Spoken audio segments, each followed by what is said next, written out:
When you take the time to look at things from a different perspective, or whether that's literally, I'm going to just look at it from this way now, or just to engage in conversation with people and say, I get the sense that you see it a different way. Help me understand, put my ego aside for a second. Things just come out. And then, I don't know, strong opinions held lightly. It just serves me well, at least in the phase of life that I'm in now.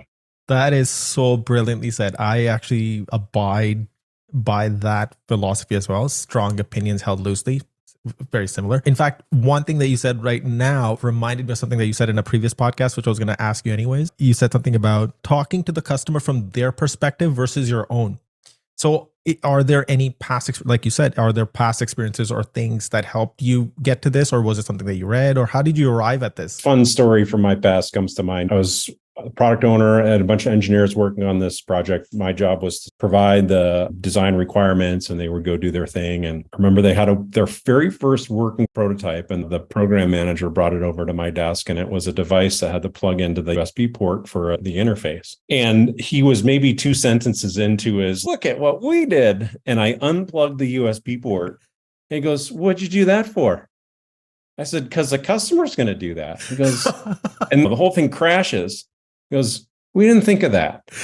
But it's these little details that will kill you, will sink you. This company I was working for had a very robust set of documentation for the process of developing a product. And one of the documents was called the Killer Specifications Doc. And I thought, wow, this is going to be so cool. And I opened it up and then start reading through it. And it was one mundane thing after another. And I doubt that this was on purpose, but my sort of epiphany was, these are the things that if you forget them, you're dead.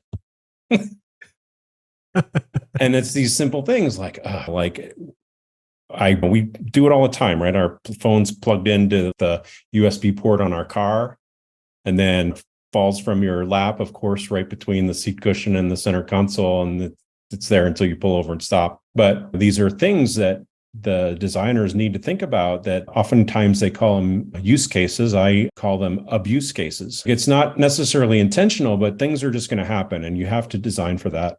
Otherwise, the whole thing is going to crash. It doesn't matter how cool it is Right. when it's plugged in.